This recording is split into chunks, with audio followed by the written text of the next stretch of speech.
Most agents believe that they have to dress like an insurance agent to be successful. That's not the case with Daniel Franco. He believes that knowledge is way more important than what you look like. We're going to talk about what it's like to work with family, move to a new country and start an entirely new business, and still be optimistic through all of it. Daniel is the owner, operator, and principal agent of All In Insurance, and he is here to show you what it means to be successful and live the life of your dreams. Let's dive in. Welcome back to another episode of Closed. I am Justin Jacobs, and to my right is Daniel Franco. Thank you for having me. The one, the only, principal agent, co-owner of All In Insurance, and a top producer. Yes. How do you keep it all together, man? I have no idea. Me neither. Well, no. It's been a fun ride. Yeah. Definitely. Yeah. Well, thanks for being here. Thank you for having me. I really appreciate that. Mics are crazy. Watch that mic. It's going to twist on you a little bit. So feel free to mess with it however you want. I've never seen one of these things before. Yeah. It's above my pay grade. So okay. We'll just play with what we got. Thanks for coming. I appreciate it. First thing I notice is you are relaxed. You're dressed, casual. And that's the first thing that I noticed about you is like you're just not what you would expect from a top producer, a business owner, and you've got multiple businesses. Yeah. So what do you think? Do you think agents underestimate you for that? Well, maybe I wouldn't call it underestimating me, but it's more of they don't understand. So I'm very privileged to have several business in Orlando. Truck business, insurance is the business to be in.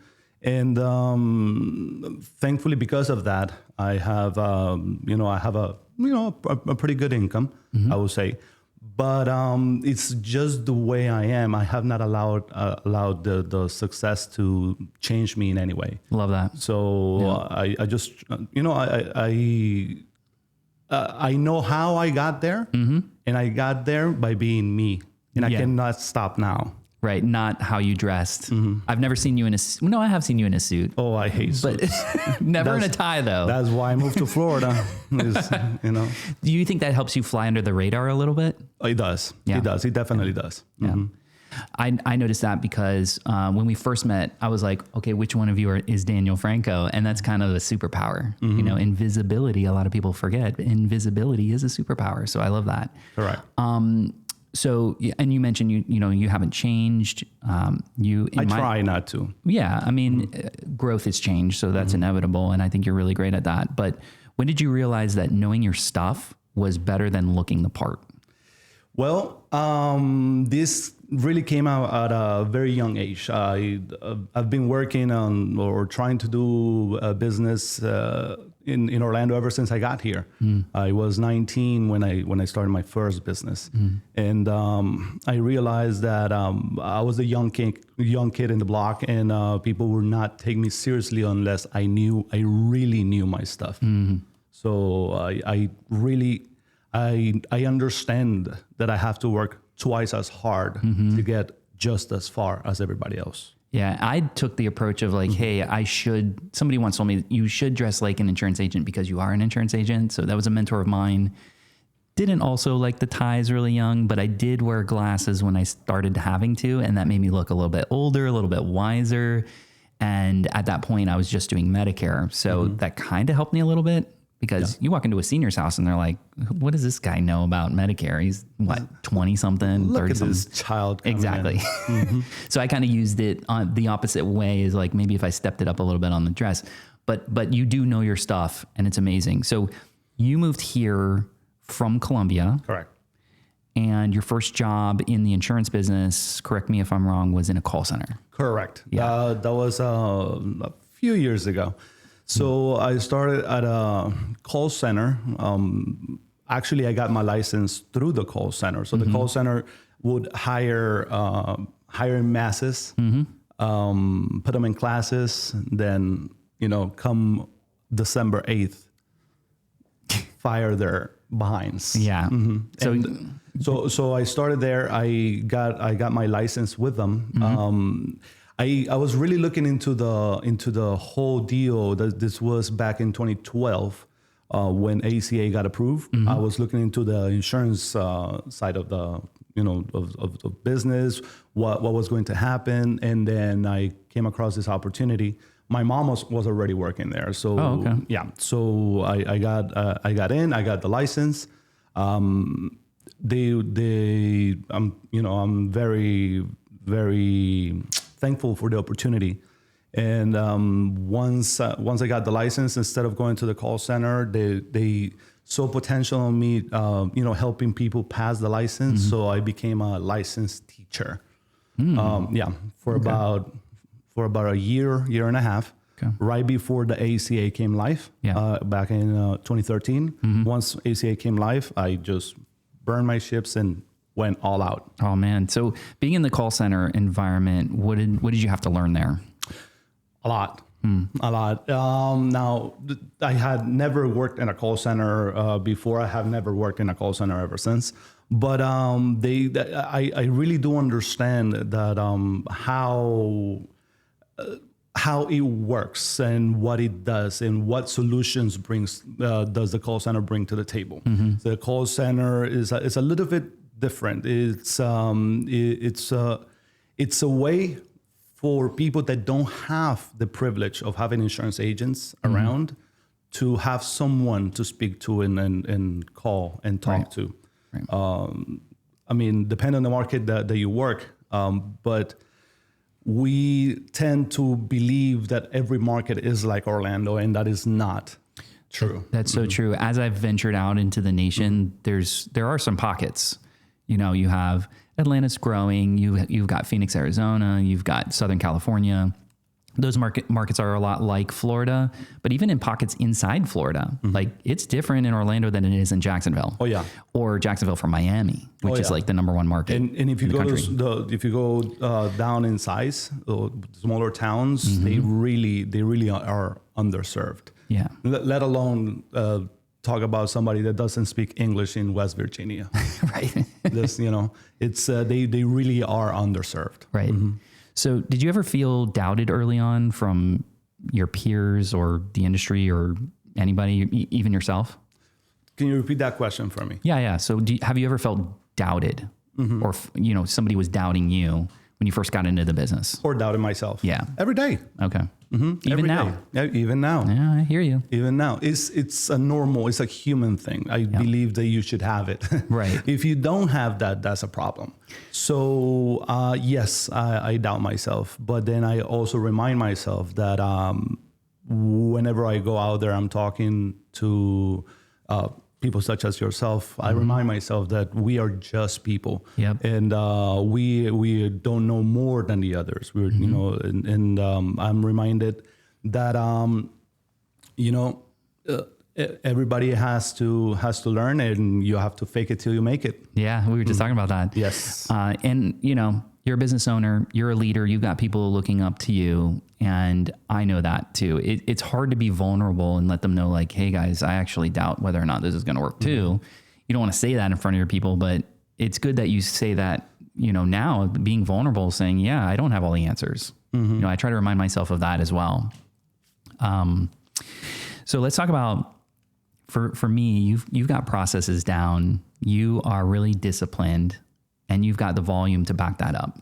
We've seen that. You've got the sales coming in. If an agent had to master only one of those, what would it be? Okay. Would it be? Well, first of all, thank you for saying that. Yeah. Well, it depends on what you want to do. So if you want to become a successful agent, knowledge is key. Knowledge is key, and keep expanding your portfolio as time changes and new technology arrives. We can become more and more productive. A lot of people are afraid that we're going to be replaced by technology. there's no replacing the human touch. Amen. Yeah, there's no replacing the human touch. But our way of working is going to change. Oh, 100%. Yeah, and so we have to change with it, keep up with technology, keep up with the movements, and understand that we are going to be part of this process. We just need to understand what part of the process are we going to play? What role is the agent going to play? So just keep on learning as much as you can, not only insurance, but everything in general. Oh yeah. And we were talking it was earlier this year, actually. We were talking about that place that we ate at. And at that point we were like, hey, we've got some bad news, but you were optimistic. Yeah. And you always, in my opinion, every time that we hang out, you're very optimistic. Like that's your superpower. How do you balance that without becoming delusional? Well, that's a tough one. That's a tough one. So yeah, I remember this conversation was this summer, summer of this year, when the OBA came out, the One Big Beautiful Bill Act. So everybody, including myself, we were all worried about what was going to do and how was the health market going to look after OBA. Yeah. So what I actually remind myself is that the industry needs to continue, and it will continue. So the way that I keep myself motivated is by keeping myself flexible. Yeah. I understand that that changes are bound to happen. They happen every 4 years. Right. So we're still going to be a part of this. Yeah. Some way, somehow. And if we understand what's going to happen, then we can somehow, in a little bit of a way, we can predict what it's going to, how it's going to look like after the incident. In this case, One Big Beautiful Bill. So that way you can plan for it. So, and I'm always excited for changes. Maybe that makes me insane. I have no idea, but changes are always good. And I was very excited about the One Big Beautiful Bill. I still am excited because it hasn't stopped. Right. The thing is, when markets get disturbed, opportunity arises. Right. So you just have to keep on top of it and try to see the opportunities and try to not waste brain space with worrying about what, I've made all this or I've done all this and now it's going to change. It's just, it's going to happen whether you like it or not. Yeah. You might as well not think about it. Yeah. I mean, it reminds me of the phrase, the only thing constant is change itself. Right. And you've got a passion for learning. Obviously you have a passion for, the changes and things. And I think that's kind of probably why you're a leader and business owner, is because you can handle those changes. You've got that passion for it. The other superpower that you have is you have the knack for training. Yes. And I've heard you say, always be training. So what does that actually look like at All In Insurance? Oh, wow. It looks like a lot of work. So, yeah. So we at All In Insurance, we have, is one of our core values is, customer service through knowledge. So what I teach my employees whenever they get hired, I let them know that this is not a job, this is an opportunity. This is not a job, it's not a family. I'm not a fan of the family term when it comes to work. Yeah. But it is an opportunity. I try to hire people that have no experience. So they're walking into this world or this universe that it is insurance. And as you know, Justin, our spectrum of products is humongous. Oh yeah. It's health, life, commercial, auto, et cetera. Yeah, you're doing all of it. Et cetera. Yeah. Yeah, we do it all. We do it all. Yeah. So they come in, they need to see this as an opportunity to learn. And I try to make it fun.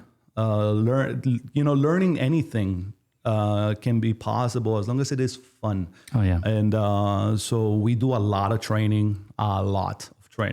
So we're actually already today working on January's training for 2026 changes.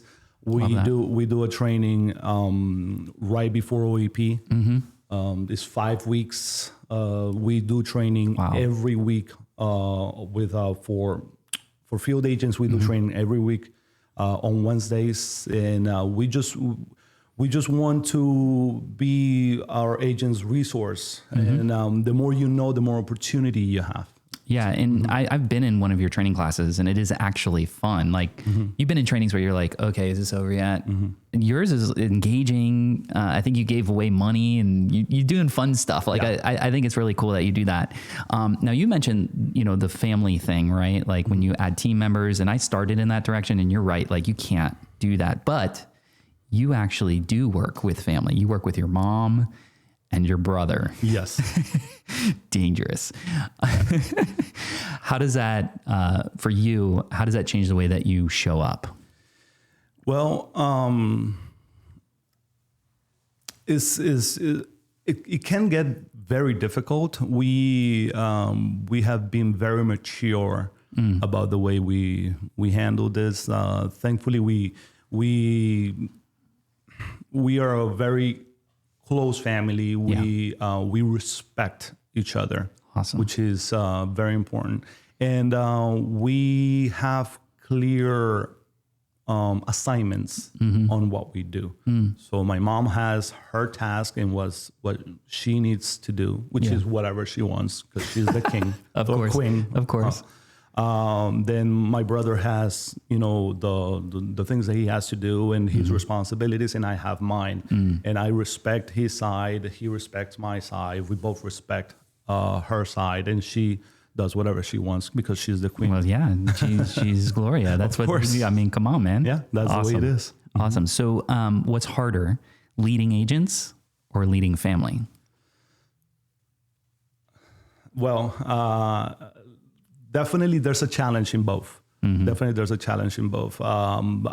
Now, when it comes to my personal experience, leading agents is a little bit more difficult, of course. Okay. That's because I am blessed to have the best brother and mother that I could wish for. Well, they are going to listen to this. So if you don't send them the link, I will. No. So, no, that's a good point.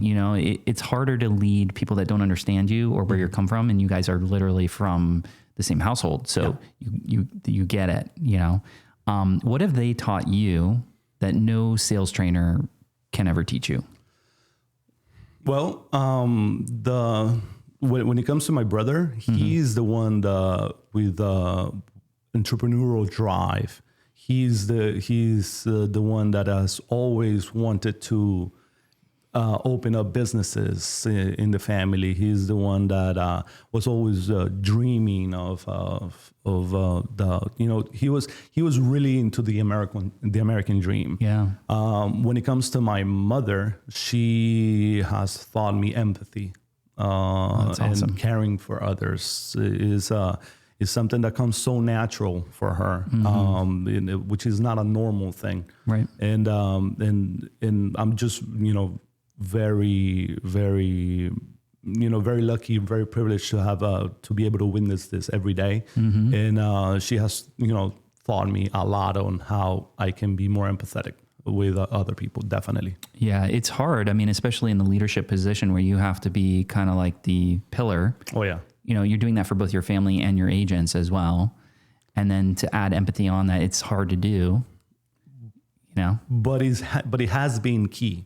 So having that empathy whenever I make a decision, and sometimes it is a decision that is not necessarily in the best interest of someone, but this allows me to sit down, explain the situation, explain why I've made the decision that I've made, and whether they like it or not, they understand the reason why it was made, and it comes from a place of empathy. Yeah, this me being able to explain this situation to several people it just comes from this place, and sometimes they understand, sometimes they don't. Right. Sometimes they get it, or sometimes they like it, sometimes they don't. But they sure do understand. That's important because you and I have had conversations about victim mentality, and I know it drives you crazy. Yeah. So what does it look like when you see an agent that's kind of going down that road? Well, the victim mentality, it's a hard one for me, because as agents, we get to, especially as independent agents, we get to work whenever we want. We are privileged enough to be in an industry that pays you well. Right. I mean, it really is up to you.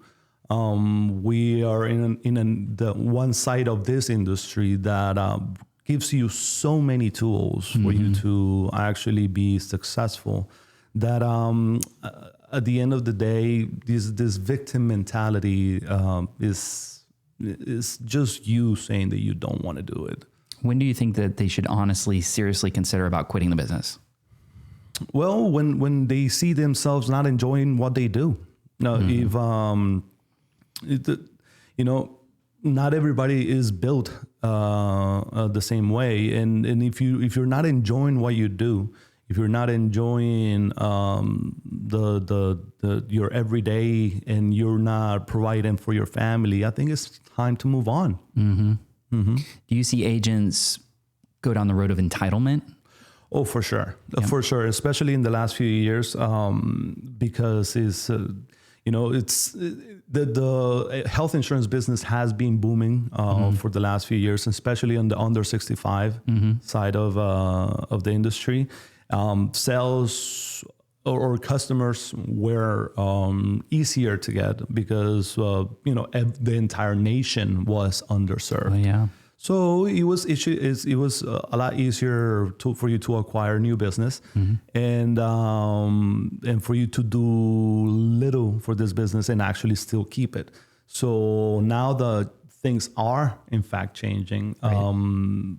They are realizing their shortcomings, and instead of doing something to fix them, they are getting into this victim mentality, complaining and not really doing anything about it. Yeah. Why do you think they confuse that effort with entitlement? Well, it's not so much of that they confuse. It's more frustration, I believe. I mean, obviously they and I'm talking about this specific side of our peers that really worry and focus only on the, getting money and that's it. Not the ones that, take the time to educate themselves.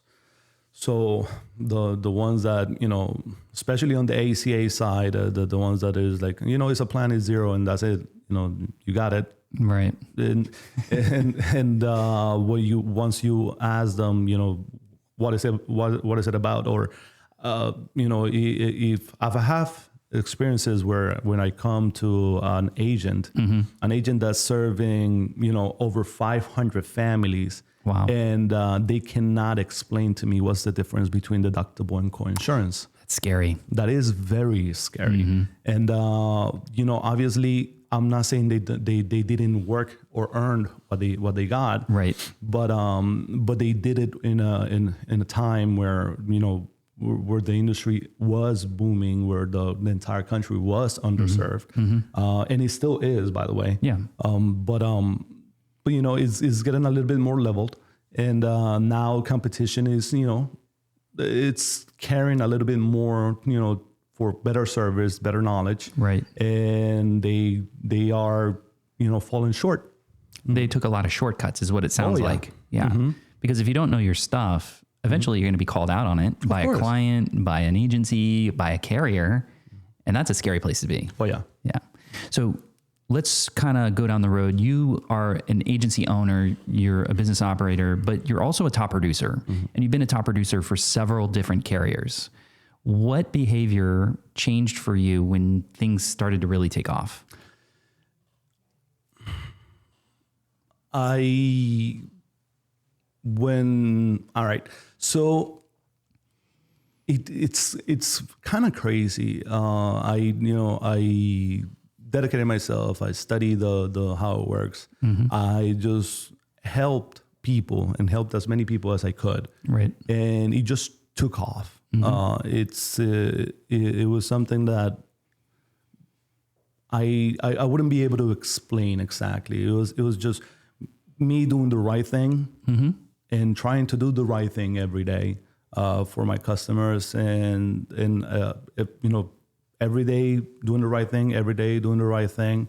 And there was one time where there was under 10 clients, and then I opened my eyes, and we have several more. Yeah. So it just kind of took off, and it was not something that I did on purpose, or not that I didn't do on purpose. It's not something that I changed about myself. Is more of a forced changes. Is like the business is moving forward, so now you need to learn how to create an agency. Is no longer a choice. Is something that you must do. Yeah. So you felt because things started to grow, you had to learn new aspects of the business and shift. Definitely. Yeah. That's hard to do for anybody to learn anything. Going back to the agents, I think because you've seen top producers too, and once they start winning, a lot of them think that it's always going to rain like that. Why is that a dangerous belief? Well, because it's not, and it's not so much that the industry is going to fail. No, as long as you work correctly, it's my firm belief that the industry world is going to provide you with a good career and good income and everything else. I mean, it has for decades, right? Centuries, but there will always be changes. Yeah. And you are not entitled to what you have. The beautiful thing about what we do is that we get to reinvent ourselves every day, and we get to become better every day because competition is coming. Right. And whether you like it or not, competition will use new strategies. And if one of these strategies work out, then, and if you have not mastered it yet, then you're out of the equation. Yeah, it goes back to the growth, and one of the things that you do for growth is you lean into new partnerships. You're looking at new agents. You open up another office or go into another territory. When do you decide what's worth investing in? Well, I like to look at the numbers. I like to look at what we do, and I'm going to try to focus on the health insurance markets alone.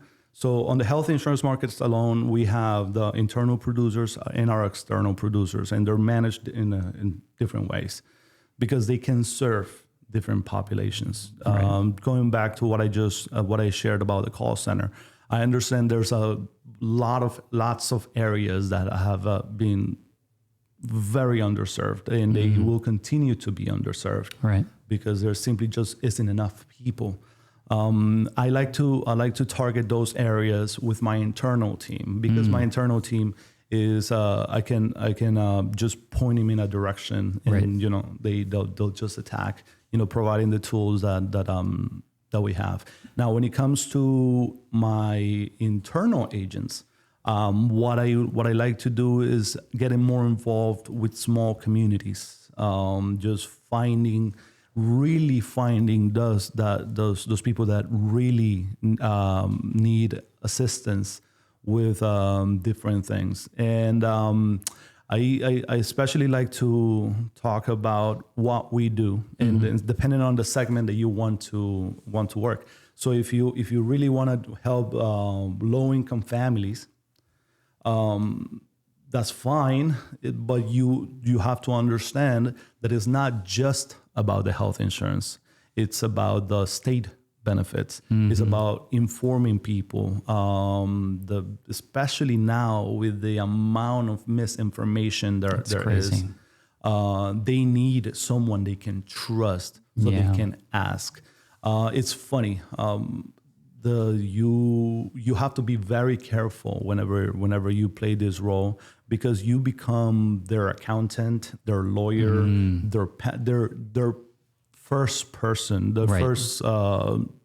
first resource. Yeah. Correct. Yes. The first resource that they have. And you have to be very careful and not provide advice on things that you're not legally meant to. Yeah. But yeah, once you understand what you're working with, then you just have to keep track of it. And the same way that what I like to do is the same way these customers get wrong information provided to them.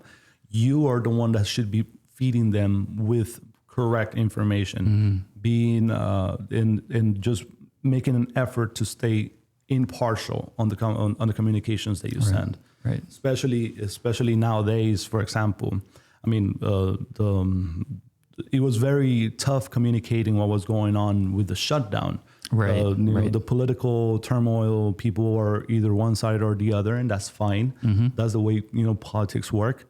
You just have to be able to communicate what affects the person, and that's it. Yeah. Not side with one or the other, because it really is in your place. Right. And I know you share the same viewpoint as I, that learners are earners. And to your point, you're like a living example of learning a subject, so then you can turn around and then teach it, which is different than learning a subject just to learn it, because you're going to forget half that stuff anyway. But like, you're actually having to learn it because you have to teach your agents. Yeah. And I think agents need to take that mentality of, I need to learn this because I'm going to teach my clients, not take shortcuts. So it is important. But we also run into know-it-alls, right? So why do you think that the know-it-alls don't make it in this business? Well, because not only do you have to know the subject, you have to be fun to be around. That's a good point. Yeah, you're right. That's really it. You got to get people to like you. Exactly. Right? I mean, people have to like you. People are not gonna trust you if they don't like you, and with the know-it-all is kind of tough. Yeah, you don't want to be in the room with them. The clients. I mean, I had a few agents that I knew that were know-it-alls, and I would never buy anything from those people. Well, because clients don't want to be judged. That's true, right? And honestly, sometimes you say things a certain way, and they feel like, well, and I'm wrong, and that's the last thing you want a client to feel, is that they're wrong. Yeah. And I like your approach is like, hey, I need to educate you to teach you, how to do this thing.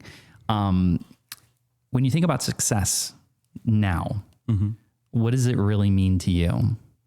Is it control? Is it lifestyle? Is it freedom? Is it money? What does it look like to you?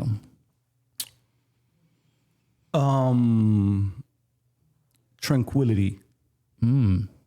Yeah, it's being able, and it sounds less of a big word in Spanish, tranquilidad.